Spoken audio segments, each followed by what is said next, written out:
I'm reacting to Thomas and Friends Recaptured. I skipped a bit of the intro because of a song and I didn't want to get copyrighted. So let's go. I do not own Thomas and Friends, but Tel owns everything, and let's see what this is. Oliver, the Great Western Engine, had been busy in the yard. It was tiring work. Finally, he brought a train of rusty old vans to a stop and let out a sigh of relief. Thank goodness that's over. I'm exhausted. He sounds like Duck. Duck. There's still one last train of the night. I'm sorry, he sounds like Duck. Percy I'm just that saying. you'd help him out, remember? Oh, yes. Oh, well, the mail train doesn't need to leave yet. I can rest here for a while. We need to move out the way first, argued his driver. There's no need. No one will pass through here and it'll just waste time. The driver gave in and went to get a drink as Oliver drifted to sleep. Oh, no, why do I feel like this is going to go wrong? Henry was collecting a long train of scrap. He had to go to several stations to collect them all. He should have moved! Why should I have to collect all of them myself? Henry complained. The other engines could have at least brought them to me. I'm a busy engine. His driver laughed. It won't take long, Henry. And besides, it's next though to last one. We'll be off to the scrapyard in no time. Oh no! Oliver, wake up! He continued to grumble to himself as he went into the siding. Oliver! Woke up and jumped as Henry's vans hit into him. Ow! Called Oliver. Watch out! You just hit me! But there was no reply. Then Oliver noticed that the ground beneath him was moving. Stop! Where are you taking me?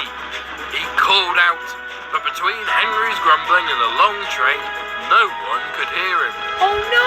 Oliver tried to whistle to the train, but he couldn't. His crew were nowhere to be seen. Oliver was stuck in the middle of a scrap train and was unable to do anything about it. Oliver can't go back there. By the time Oliver's crew came back to the yard, it was empty. Where on earth has Oliver gone? His driver wailed. And that train's gone too. We better ask the signalman, replied the fireman. Oliver desperately tried to think of something to do. He called out as loud as he could, but between the high winds, fog and noise of the train, there was no way that Henry would be able to notice the little green engine. Finally, the train came to a stop. For a moment, Oliver felt relieved, until he noticed where he was. The scrapyard. A cutter's torch buzzed, chains rattled, and pistons screeched. You can't leave me here, called Oliver.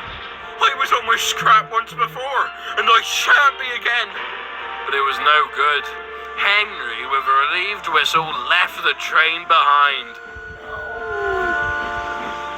Oliver looked around.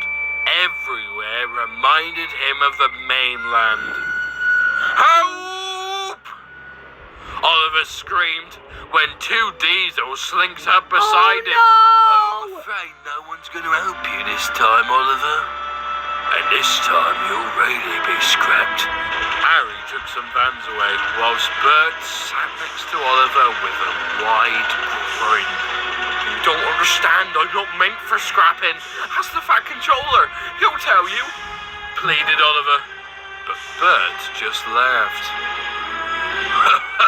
Now why would I want to do that? Your rivalry has given us the chance of a lifetime. What do you mean? The chance to what? Harry, can you believe it? He still doesn't know why we're here.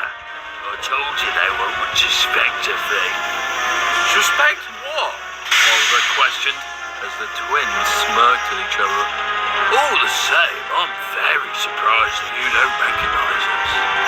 Of course, you looked different then, but we've never changed. Personally, I preferred his rusted look. But the only engine who saw me rusted up from Sodor was Douglas. Just who are you two? We've been on your tail ever since you tried to escape. Lost you along the way, of course, but, well, here you are. Oh no! Why have you been waiting? You could have grabbed me at any time. Do you seriously think that would let us scrap one of his engines? He's had a watchful eye on us since we got here. That's what I thought you'd know. Know what? That we have some strict instructions. Instructions to scrap you or be scrapped ourselves. You see, you made some people very angry when you escaped. But it'll be alright now. Bert explained as Oliver was pulled away. No. Please! Oliver pleaded, if the Fat Controller won't let engines be scrapped, then why don't we all just stay here? Then the people on the mainland won't be able to scrap either of us. You think we like living here, where steam engines are seen as better than diesels? We are revolutionary, and we will not be kept within your shadow. Instead, we'll be considered heroes when we bring you back in pieces on a flatbed. But the Fat Controller would find out what you did. That doesn't matter. He'll never find out that we did it on purpose. We'll say it was an accident, and only realised when it was too late. Then he'll be on to the next engine who arrives here. You engines all think you're so safe here. But as you can see, it does you no good. Oliver was left. Oh. Hang on, guys. Just give me a second. And we're back. All right, let's continue. Good. Oliver was left by himself. His only company was the wail of steam engines long since passed. But Oliver wouldn't give up. He cried. He screamed as loud as he could. He could hear machines beginning to start up again. The fumes were intoxicating. The noises were getting louder and louder. Let me out! Please! Just then he felt a bump behind him. Shush, Oliver, it's only me, smiled Henry, and he pulled Oliver out to the building where waiting outside was the Fat Controller. Oliver explained everything that had happened, including the twins' plan. I see. Now you two, listen to me, he boomed. Oliver is never to be scrapped, and if I find out that he has been, you two will be next, accident or not. Now, Oliver, you are to go back home. I doubt you're in the right state of mind to take the post tonight. I shall sort something else out, but be assured that you are always safe here. Oliver now feels a little safer on the railway. He hopes the Fat Controller is right. But he never goes back to the scrapyard, just in case. Oh, I am deaf and none can tell. Wow, that was a really scary episode. Like, I'm sorry. Wow, that was an interesting episode. And I will see you all in the next video. Adios, everybody, and I'll see you next time. Adios.